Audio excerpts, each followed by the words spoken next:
खरं आहे, पण मला असं वाटतं की आपण देखील विरोधी पक्षात होतात. म्हणजे भाजप हे कधी काळी विरोधी पक्षामध्ये नक्की होता. त्यावेळेचा काळ आपण पाहिलात.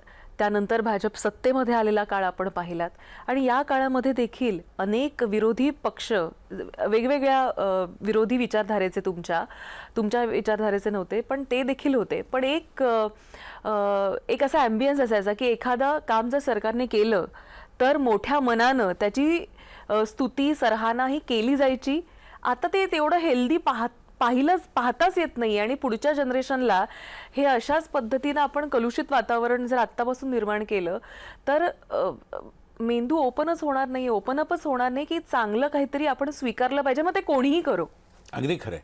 आणि म्हणून जोपर्यंत हे पूर्वाग्रह असे जे आहेत आणि पूर्वग्रह दोन्ही म्हणजे जुन्या काळापासून मनाशी बांधून ठेवलेली मतं, त्याच्या निर्माण झालेल्या निर्गाठी, याच्यातून जोपर्यंत विरोधी पक्षाची लोक बाहेर येत नाहीत ना आणि खुल्या मनाने या सगळ्या विषयाकडे बघत नाहीत, तोपर्यंत त्यांना पंतप्रधान नरेंद्र मोदींच्या कार्यकाळामध्ये जे झालेलं आहे, जे चाललेलं आहे, जे होऊ पाहत आहे, जे घडून गेलेलं आहे, त्याचं महत्त्वच समजणार नाही. म्हणजे मी साधं उदाहरण देतो की इंदिरा गांधींच्या काळात इंदिराजींनी त्यांना स्वतःलाच भारतरत्न दिला.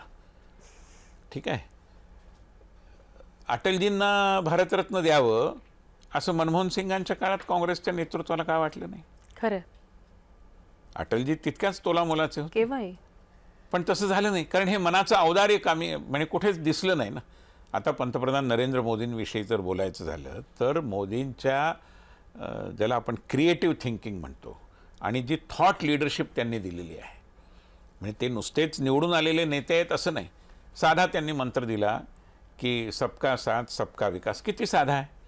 त्याच्यात पुढे त्यांनी जोडलं सबका विश्वास आणि शेवटी 2022मध्ये त्याला बजावून सांगायला ते विसरले नाहीत. काय की सबका साथ सबका विकास सबका विश्वास सबका प्रयास.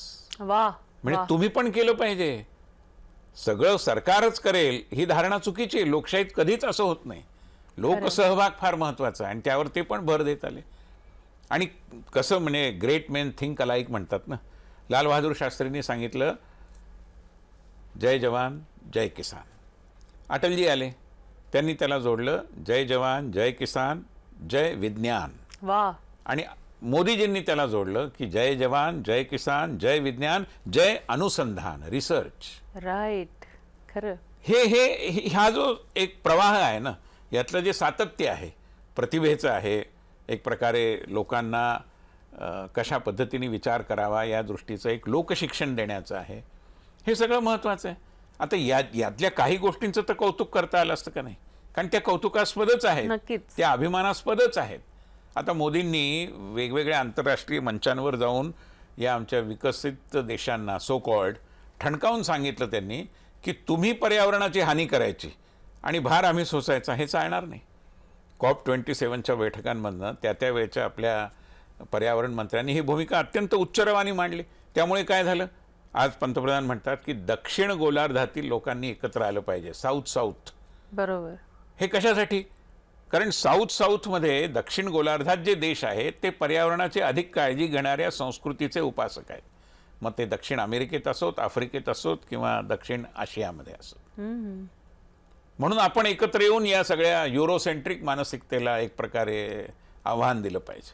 पण हे सांगताना पंतप्रधानांनी हेही सांगण्याची काळजी घेतली की शेवटी सगळे पर्यावरणीय प्रश्न हे कशावर अवलंबून आहेत, जीवनशैलीवर अवलंबून आहेत.